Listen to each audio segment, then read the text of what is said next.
Hello Vic. Hello. Can you tell us a little bit about how you first got into EFL teaching and your CELTA course? Yeah, I did English literature at university, and when I finished I went straight to America and did some sort of travelling, and then while I was there I really kind of in the last month I was thinking what I wanted to do.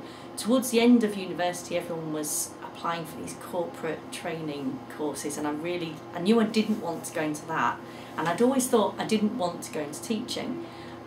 But I've always been really interested in language, so I thought I would do the CELTA course, which I did at Leeds University, and I did that and I really enjoyed it, and I think it was almost, for want of a better idea at the time, and I thought initially it would be I would go and do 6 months, and then I'd always kind of thought I might like to get into journalism or some writing based sort of career. But I found I really enjoyed the teaching and I enjoyed the lifestyle. So my first teaching job was at International House in Bydgoszcz in Poland, and it was only a 6-month contract. So I thought, well, if it doesn't work, then it's 6 months. It can't be too bad. And while I was there, I transferred to IH Budapest, and I was there for 3.5 years. And how did you find that first job? Was it advertised?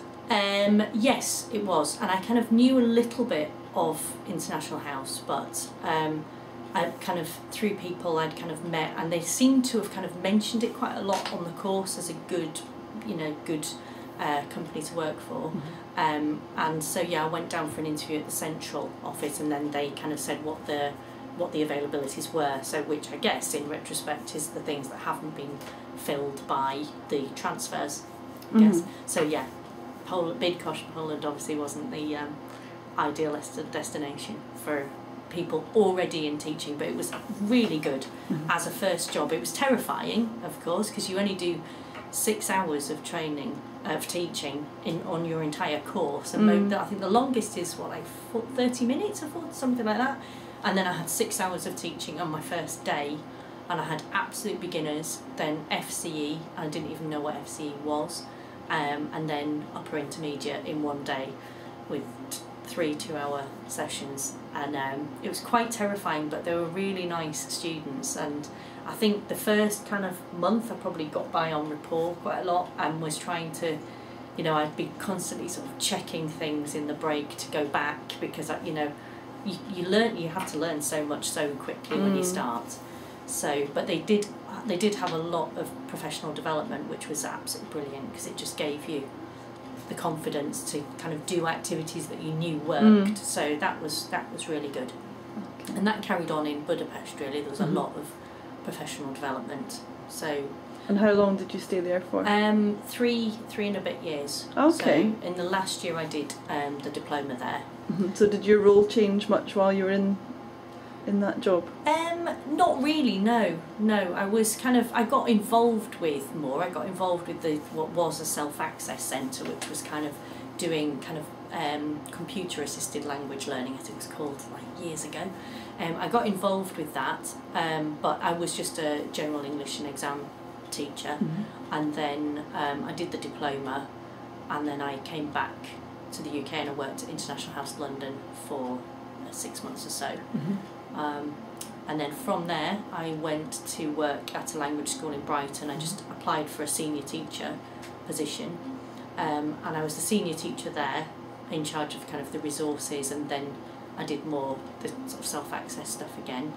And then from there I was assistant director of studies, and then in a very short space of time, which was not ideal, the director of studies moved on to another position. I became director of studies within 6 months of kind of having management experience. So, and I did that for 6 years.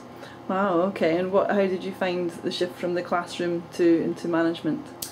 I really enjoyed it. I mean, it's a constant thing that comes up, that it's kind of luck, and I did do some management training as well.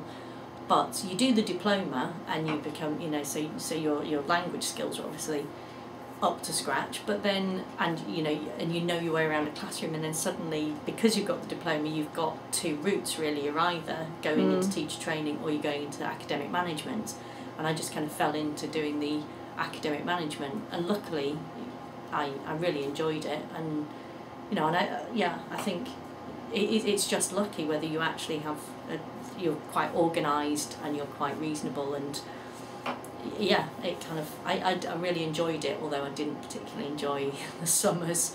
So after my, what would it have been, like 6th, 7th summer of organising a summer school, which then was kind of getting up to over 1,200 students and 60 teachers, and it was, I thought, right, it's time for a change. So I left so I could do my masters in applied linguistics.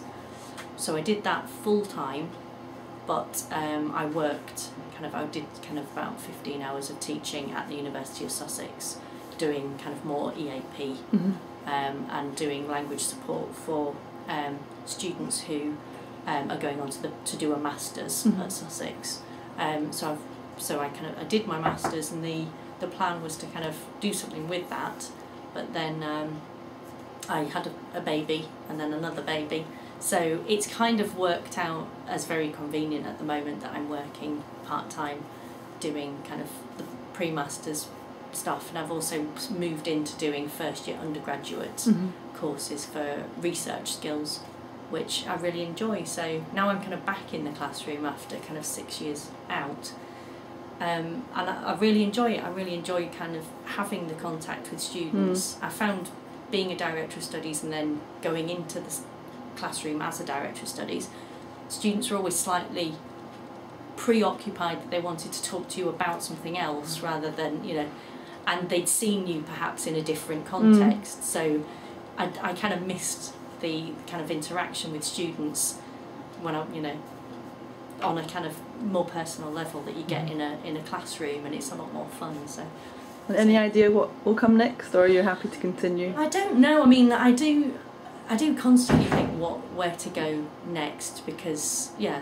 I've done my masters, obviously wanting to kind of do something more into linguistic research, but it's not a particularly easy thing to get into, but I would really like to do linguistic research, I think, in the future. Thank you very much. Thank you.